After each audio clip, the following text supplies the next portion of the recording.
And we're live. We're live, guys. Welcome to another episode of Good Morning Liberty. My name is Michael Bolden. We are streaming live from here at the 10th Amendment Center. It is Wednesday morning, August the 22nd, 9:30 a.m. Pacific time here in downtown Los Angeles from my home office. And I want to thank you so much for being here with me, whether you're watching live, whether it's the morning, the afternoon, it's in the archives, or whatever. Thank you so much for tuning in. I'm very glad that you are here with us today. I want to talk today. Oh, I can't forget. Smash those likes. If you enjoy this programming, make sure to hit that like button, whether you're doing it here on YouTube or in the archives, through Facebook when we share on Facebook, on Twitter, or, of course, follow us on our own website over at blog.10thamendmentcenter.com, where you can keep up with all of our posts and many more that we don't share just on social media. I know a lot of people just rely on social media to digest information, or email campaigns and things like that. But we publish way more than what we send out through our email newsletter, and way more than what we post on social. So you can keep up with us over there on 10thamendmentcenter.com to get all the latest posts. We generally highlight at the top of our blog our latest video. We'll keep that sticky for a couple of days before we switch to the next one, so you don't have to check it constantly. Just maybe once a day, pop in and see what's going on. But today I want to talk about what I see, and maybe others don't agree on this, but I see as kind of an expansion of what they're calling the purge, this social media purge, or this deplatforming of voices on the internet, ways of actually just rejecting people from opposing the system. Now, a lot of people think it just comes from the right, but it also, or goes after people on the right or libertarians, but it certainly does go after libertarians and people on the left as well. And so I want to talk about how a major banking institution deplatformed a state-level candidate in Florida for having views that oppose the government. Well, we'll get into it a little bit. I also want to talk about how the Federal Reserve has been acting like basically an attack dog for a federal agency, the DEA. And then, of course, I was happy to see the ACLU take a position on the Alex Jones deplatforming. I know a lot of people on the left are happy to see him gone. Some of the mainstream on the right, you can love him or hate him, but I think the ACLU provides some interesting insight on this as well. So let's get into this, into the discussion. Of course, smash those likes. I can't say it enough. It actually has been helping us reach a lot of new people. Our subscribers have, they're going up slowly, but they're going up faster than they were before we started doing this show and before you started sharing it and hitting those like buttons. And we're getting a lot more minutes viewed on all of our videos. Dakota asks, let's get right to the questions. Have you ever thought about platforms like Minds or BitChute as an alternative for things like Facebook and YouTube? Absolutely. We have an account at minds.com. Not a lot of people are following us. We just started. We're doing about a post a day there. Sometimes it's a meme. Sometimes it's a video link. We also have an account over at gab.ai, which I like the interface a lot. I just don't see, again, I'm not seeing a lot of engagement, but we're going to keep posting there. It doesn't take a lot of energy. And then we are exploring video channels, because this is extremely important to be able to get the message out there. Most people clearly are on YouTube. Facebook, to a point as well. We have a large following on Facebook, but Facebook does so much to squeeze your reach. You don't even need nearly as large of a following elsewhere to reach the same amount of people. It's almost, somebody described it to me a few years ago, that Facebook is like going to McDonald's drive-thru. People just pop through, get something cheap, quick, and then they're gone. So we noticed that the click-through rates, the amount of people visiting us, not just from Facebook, but really from all social media, the people actually visiting the website and taking action on our website is very small. Those who do, it's amazing, because the more that we reach new people, the more that we grow, the more that we get the message out, the better. But it is a small percentage of our overall reach. I looked into it a couple of, maybe it was last week sometime, in response to an article from Jeff Deist at the Mises Institute talking about this deplatforming, this purge. And Mises, in his article, he said is getting about 20% of their website visits from social media. Here, we're getting just about 10. So I'm happy about that, and I'm sad about that in some ways because I'd like to drive more traffic, but I'm also happy. It has gone down significantly, the percentage of our overall reach. That means we're getting more organic reach. People are following us via email, and I'd like to see more people use RSS feeds. I think I'm going to draft an email and send something out in the next few days talking about other ways to follow us. But yes, we're looking at BitChute. I was also recommended Reel.video from a guy named Mike Adams who runs naturalnews.com. I've met him once. He spoke at one of our nullification events in Texas a few years ago. I think he's a really good guy, and he really believes in liberty, and he's working really hard to create this platform, Reel.video. So we requested an invite there. I don't know if you can share. I don't know if you can share an invite code over there. But if you can, send it to us, team@10thamendmentcenter.com. I'd like to get on the platform and at least test it out. We also signed up for Steemit. I've always been a little shaky on Steemit. I know people who are on there that love it. DTube is a video resource there, but I think you have to pay to keep a video up there permanently. So far, there's still great advantage to being here on YouTube. Also, we use Vimeo for our members site at members.10thamendmentcenter.com. Woodside says, the problem I've had with Minds is that I can't have it up at work. Yeah, too many user profile pictures are not safe for work, NSFW, and aren't filtered by the explicit filter. Yeah, so I think that's important. You know, I would recommend, they're a pretty new platform, and I think they're on the Ethereum blockchain. Send them a message if there's a feedback. I haven't looked for this yet, but I think they need to hear this type of thing, that you're not using it because their filters aren't good enough. So they got to get better at this. I think in time, if people are dedicated enough, and it's going to take a lot of people being dedicated to switching off these platforms to going to decentralized ones or uncensorable ones, and I think the blockchain ones have great promise for that. I know there's memo.cash, which is on the Bitcoin Cash network as well. The more that people switch to these, the greater chance we are going to have of being able to get around this type of deplatforming is, I think, the best term for it. But let's get to our first news story. And this just came out in the last couple of days. I heard about it through Tom Engel at Marijuana Policy Project. This comes from Forbes. Well, Tom actually wrote the article. Well, that makes sense. I saw his tweet. Wells Fargo closes Florida politician's account due to marijuana donations. She's not a marijuana business. She's accepting donations from marijuana businesses. This is the next level, in my opinion. I think it's extremely dangerous. It says that it's well known, Tom writes, it's well known that many banks are reluctant to open accounts, and I think reluctant is an understatement, to open accounts for marijuana businesses out of fear of running afoul of the U.S. government's continued criminalization of the drug. But one major institution just took the financial services industry's cannabis cash paranoia a step further, saying in what appears to be a first, that it won't do business with a political candidate because she has received donations from cannabis industry interests. This is pretty insane. They're taking it to the next level. She's not advocating hate speech. She's not advocating violence. She's not advocating all these other things that come in these kind of murky, really broad. It can be up to one dude to make the decision on what violates it or not, and their political viewpoints often get in the way.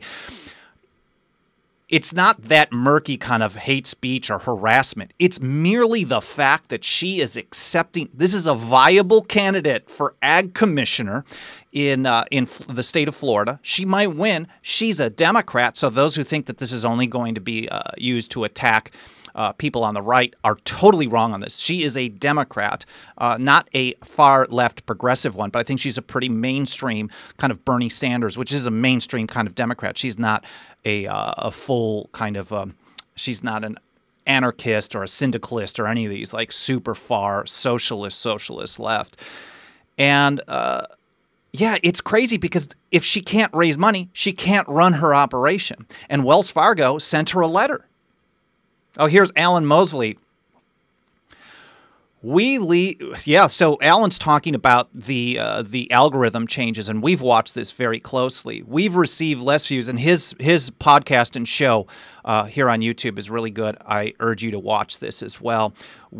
Alan and I have been kind of exchanging some messages about me getting on the show. He records at the same time I do. So, Alan, I'm definitely in. I'm going to get back to you in the next probably day or so of a good Wednesday to record. So sometime right after our Wednesday show, I'm going to record with Alan, and we'll be able to watch that as well. But Alan points out we've received less views and shares on videos with solid guests in the last month plus than we did 4 to 5 months ago. And I posted on my Facebook, my personal Facebook, last week, the amount of drop we've seen since 2013. We've been tracking our statistics for quite a few years, and the drop has been 88% in referral clicks. Because what they're doing, not only are they kind of hiding the posts and they're kind of deprioritizing them from publishers, but they're also, and I'm not sure how their algorithm works, they're delivering content in such a way that it encourages people to interact with their own app, with their own site, and not click through to yours.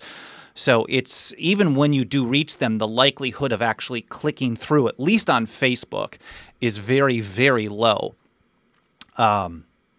This Alan points out as well. This comes on the heels of having our content labeled as propaganda by Facebook and having to register as a political organization to promote. And we've actually done that as well here. They send you things in the mail. It takes a couple of weeks. They turned off all of our ad campaigns. I've actually, in response to this, we still run some ads, but I want to give them as little money as possible. We run a few very minor ads, but we're at about 10% of what we used to spend over there because there's some philosophical reasons as well, but that's another show.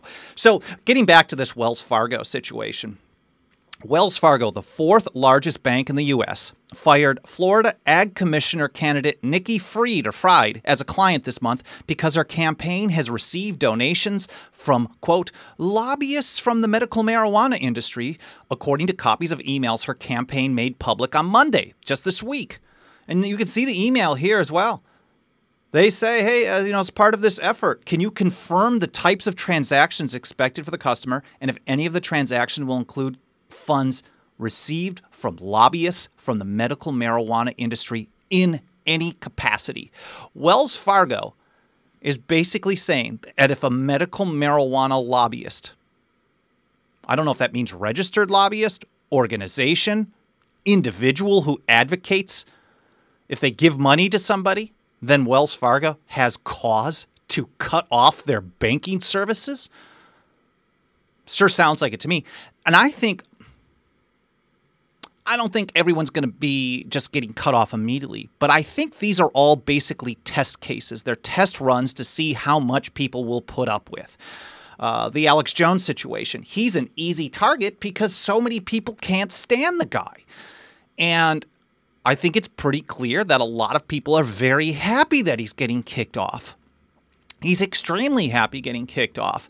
Or not Alex. Well, maybe because the Streisand effect shows that he's getting a lot more traffic, probably. His app went up to the top of the charts in both Google and Apple. So maybe he's getting more views. I don't know. But a lot of people are very happy about this. And soon as you set that precedent, then it can happen to other people. And I'm going to get into what the ACLU has to say about this in just a minute. But I want to get back to the banking situation because I think it's pretty crazy. We've actually been monitoring this at least on medical marijuana for a number of years and legalized marijuana for a number of years. But I think it has the potential because every time government does something or a government partner does something, I think the social media channels are clearly partners with the government when it comes to their surveillance monitoring, their support for the NSA, or AT&T, for example, is actually part of the NSA. They want to call it a private company, but AT&T runs and maintains the server rooms for NSA all around the country. One of the most famous ones here in California, up in San Francisco. But it's extremely dangerous, and it's a test run, and they'll always do more and more and more. So if people turn a blind eye to it, you can expect it to get worse. And a few years ago, we started looking at this, something that's been happening in Colorado. There's a credit union there, Fourth Corner Credit Union. starting back in 2014, 2015. I don't have the link to our original report on this, but we found out about it through the Cato Institute. There was a report from George Selgin. If I'm pronouncing that improperly, I apologize. But George had noted that the credit union wanted to open up as a marijuana industry credit union within the state. This is not... Credit unions, if you know, are much different than things like Wells Fargo as far as the structure of the banks or the structure of the business. And so they wanted to do this.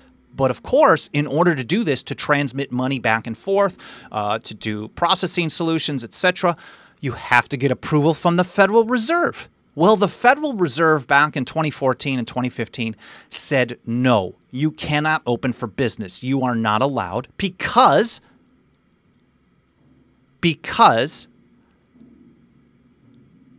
it's against federal law to have a marijuana business. So we're not going to provide this. So in other words, the DEA calls the Federal Reserve, or the Federal Reserve and the DEA are sitting in basically the same building together. I mean, they're not, but they definitely are partners in this. And they're working together. So if the DEA can't get to these businesses, because we know they can't, they don't have the manpower, which is why they've cropped up all over the country in such large numbers. What they do is they rely on the next level. The federal government has sued.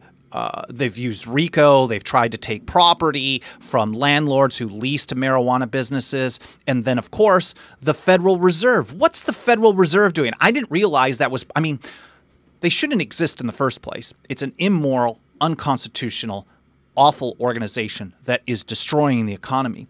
But let's say you ignore all of that and you say, well, what's their mandate? Is their mandate to stabilize the economy, continue growth, all these types of things, deal with inflation? I didn't realize that part of the Federal Reserve's mandate was to enforce federal laws or help do enforcement for the Drug Enforcement Agency. And so they told this credit union, you can't open for business. The Chicken Man says you pronounced Selgin.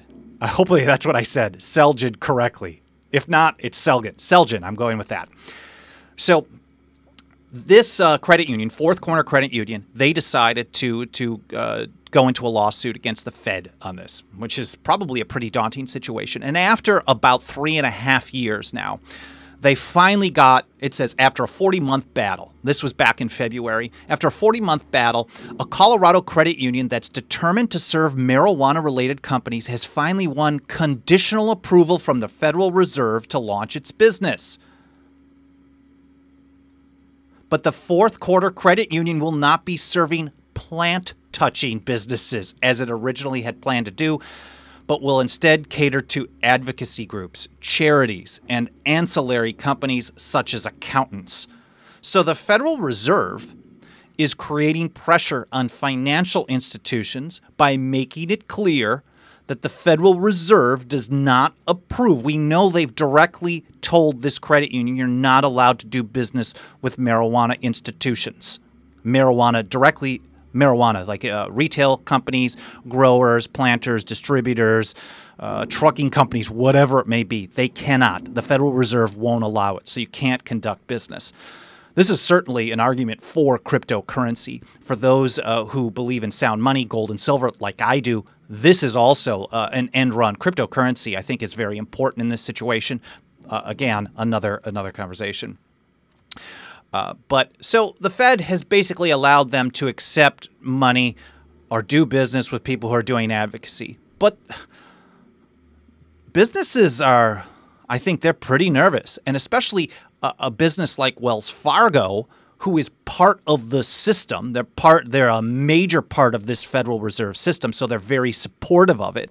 When they know that the Federal Reserve doesn't like something, they're going to be more likely to tell a political candidate who's just merely accepting campaign donations from a marijuana business that you can't do this. We won't transmit the funds. So it's getting to a point of being extremely dangerous for people who want to actually oppose the state. And like I was saying, this is from someone who is a Democrat. This is a Democrat. This is not just against Republicans. It's my view that what people are being opposed on is people who oppose the status quo. So I know people on the right think that the left never opposes the status quo, and people on the left think that the right never opposes status quo, but there are areas where each absolutely do. The left is generally more prone to oppose the status quo, at least in the grassroots, on things like the drug war, on asset forfeiture, on mass surveillance. And people in the right tend to be opposed to it on things like gun control, on national health care, on, well, not Social Security. It should be on all kinds of socialism. So we find these types of things. And I think in the long run, it is going to be very clear that all of this pressure from these state-sponsored or state-supported or state-partnered businesses, whether it's Facebook or YouTube or Wells Fargo or the Federal Reserve, I think it's going to be very clear that what they're doing is they're trying to deplatform and get rid of opposing voices. So I guess that puts us at risk because we're certainly out here advocating for all kinds of things that the federal government does not authorize, which is the Constitution and liberty. So that's very unfortunate. Back to the chat. Jerry Everly says, blue eyes, we go all centellectual, I believe. Michael Ray, love your show. I'm a 10ther. Thank you. So am I. And I appreciate the positive feedback. So more on this. It's not just marijuana. It's also, someone had mentioned, I think it was Woodsider. Who was it? No, Woodsider was having trouble watching. Let me look back here on the chat. Woodsider was having trouble with Minds because he couldn't watch at work, or he or she. Dakota, have you tried BitChute? Well, look at what happened with BitChute. BitChute just lost its payment platform, Stripe. Now, this happened, I think it started in June, but the news started getting out in the last few days to a week. There were some posts on Reddit talking about this. And BitChute posted, this is a video, this is a challenger to YouTube, basically. It's a video sharing platform. We're getting a lot of questions about this in light of the recent MasterCard deplatforming. We never did find out who the financial partners who demanded our removal were. Your guess is as good as ours. Well, if anyone has contact with BitChute, I know who it is, because what happened was BitChute got an email from Stripe. Stripe said, while we don't want to kick you off, we are getting pressure from our financial partners to do so, and you're going to lose access to our payment platform, which is credit card processing. So MasterCard, Visa, American Express, Discover, Diners, whatever, part of their system was to actually do some kind of profit sharing or allow people to do tips and things like that. So they got deplatformed from Stripe. Well, Stripe is the front end. Well, Stripe is the back end as far as what you see. If you're doing a credit card payment, many websites now use Stripe to provide the functionality. When you enter your credit card, it goes through a secure process. It gets encrypted so people can't just steal your information. Make sure you see HTTPS in the top. 128-bit security, et cetera, 256, I think, is possible as well. So this is oftentimes handled by Stripe. But who actually handles the credit card processing?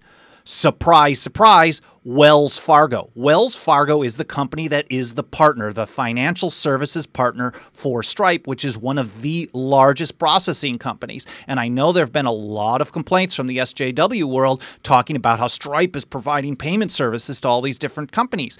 Well, this is going to come back to bite everybody in the ass in the long run, I believe. And I'm not the only one. Justin asks, great show today. Michael, how can I get a hold of you? I deal with social media marketing and platform management. I'd like to see if I can be an asset. Thank you very much. Just send an email, team@10thamendmentcenter.com, team@10thamendmentcenter.com. Dakota, thank you for talking some feedback about BitChute.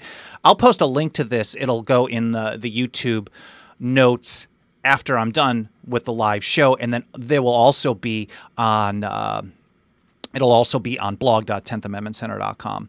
So we add all these links. So this one comes from Investment Watch blog. You can find, if you Googled it, you would find a bunch of information. Reddit, it's up there. BitChute got booted from using credit card payments. Again, another reason to use crypto. I think Peter Schiff makes some very good points about crypto as far as money, it being sound or not. But as far as being an end run around this really nefarious system, this deplatforming, there's a heavy advantage there. There's a very heavy advantage there. Now, we're going to go here in a couple minutes, but I want to talk about this positive thing that I heard from the ACLU. This was from Huffington Post on Monday. Check this out. ACLU warns against worrisome Alex Jones bans. This is reported by Haley Miller. And it says, progressives calling on social media platforms to ban Alex Jones, the conspiracy peddling host of InfoWars, should be careful what they wish for, according to the American Civil Liberties Union. And I know a lot of my supporters here and a lot of the 10th Amendment Center supporters have a kind of a love-hate or a hate-hate relationship with the ACLU. They've been very, very sound on surveillance issues. We work very closely with them on surveillance issues. They're awful on the right to keep and bear arms. They posted a tweet recently basically saying the right to keep having more guns means less liberty because it's a greater chance that you're going to die or something, some weird mental gymnastics.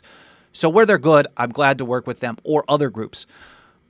But where they're bad, they're bad. But on this, I was actually happy to see it. I'm surprised that it didn't come sooner because the ACLU for many years, they used to actually, years ago, they used to actually defend the right of Nazis to organize and have marches because their view was, you know, more speech is the way to counter bad speech or negative speech or speech that you hate, not cutting it off. Because then, of course, the more you cut it off, the more that they can build support by saying, look, see, they're out to get us. They won't even let us speak our words. So let's go and take a little closer look on this. Ben Weisner, director of the ACL's Speech, Privacy, and Technology Project. Mike Meharry, Mike, who is the communications director here at TAC, he just posted one of his a video here on YouTube just yesterday. He and I met with the ACLU to work on some state-level pro-privacy, anti-NSA, anti-mass surveillance stuff. We went to New York a few years ago, and we met with Ben Weisner, who happens to be one of Edward Snowden's attorneys. And he says, progressives are being short-sighted if they think more censorship authority won't come back to bite them. And he goes on to say, who should decide what's fake? It's not so easy to do in a way that is objective. If these platforms get in the business of trying to be the arbiters of truth or falsity, pretty soon everyone is going to have something to complain about.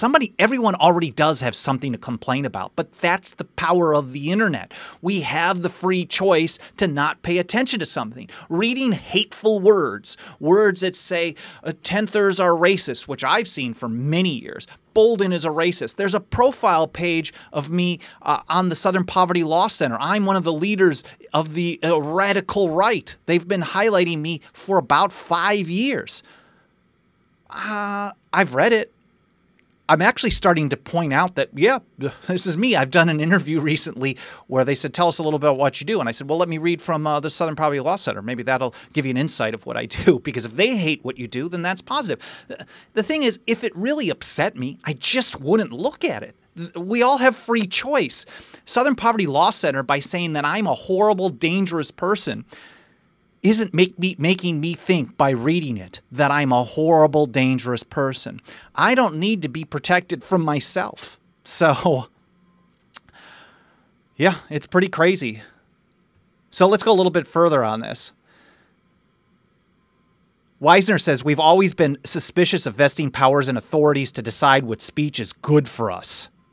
We've always had confidence that in the messy, raucous marketplace of speech, that the best ideas will ultimately prevail. Not always. I mean, sometimes the market makes bad choices. The market always chooses on some horrible candidates for office and things like that. So people are going to make their choices. The key is for people to have free choice and learn from their mistakes, not to have them hidden from them. And I'm really glad to see the ACLU take this not a really strong view, but they're issuing a warning. And I think the warning is the same that I'm talking about when it comes to the financial institutions, when it comes to the social media.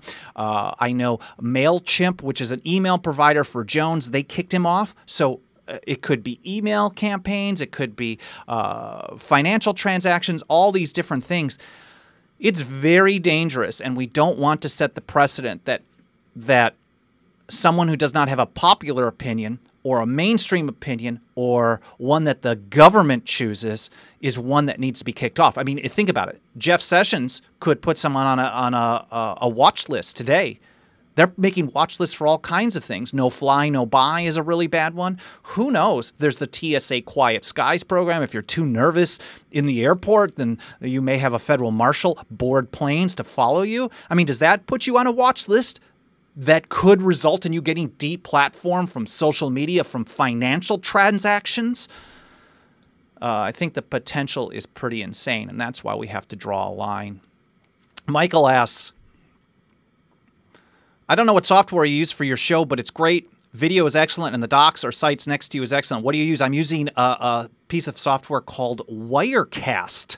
It's not the latest version. It's not cheap. It's about $400 or $500, but it actually it's a whole switching program where you can create, if you've done any audio or video editing, you have basically rows of tracks where you can have a video set up here. I can do like this intro thing. I just click here on this layer above me and see, and then that shows the thumbnail that we start the show with.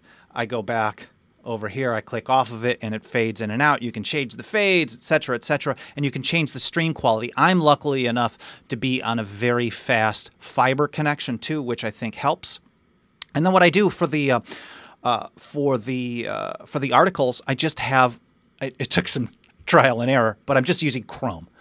I'm using Chrome at a certain shape, and I adjusted the size in the window here as well. So I'm switching from this main shot here, and I click over to the next one, and it's a different shot that it fades in and out to show me and the article. And I actually got this idea from a crypto YouTuber that I really like, and I think it's a great way to talk about liberty and current events, so you can kind of see what I'm talking about as well.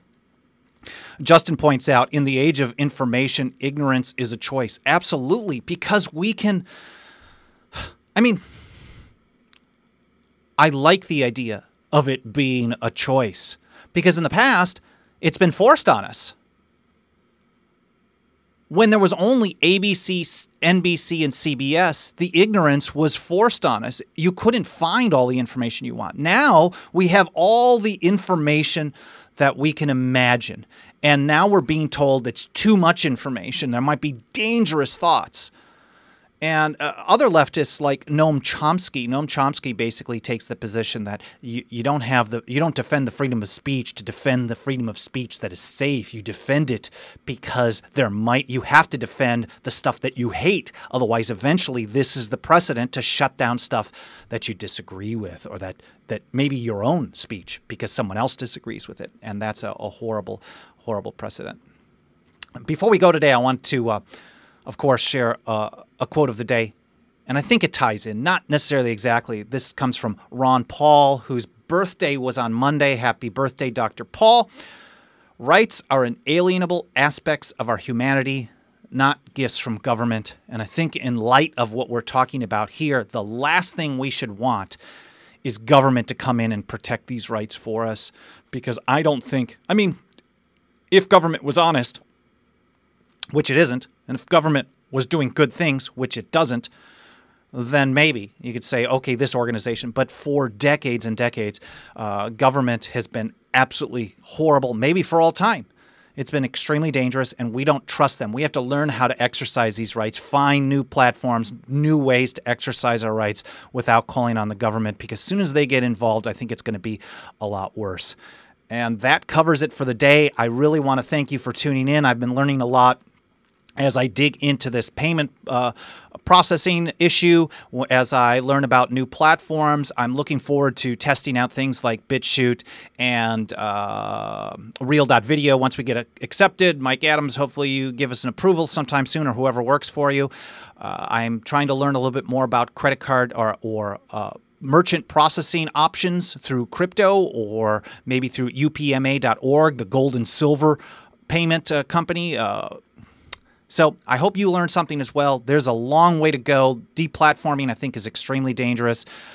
I really appreciate all the great comments from people like Justin, Alan Mosley, Dakota, Jerry, Woodsider, everybody else. I really appreciate you being here.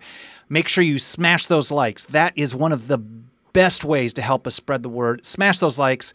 Of course, if you share it on your social channels through email, share the link to this video as much as you can. We really appreciate. Leave some comments. Even if you're watching here in the archives eventually, leave some comments. Let me know what you'd like to see us cover in the future. Let me know your thoughts about these issues. I think they're extremely important for our time. It's extremely important for the movement for liberty, for us to be able to continue getting our word out, and whether we require the finances to do that, which is important. And I guess I should mention, if you support us, as long as we can continue accepting payments, please go to 10thamendmentcenter.com/members, and you can sign up for about $2 a month or more, and that really goes a long way. So thank you so much for watching. We will see you again on Friday at 9:30 a.m. Pacific time here at Good Morning Liberty. I hope you have a great day.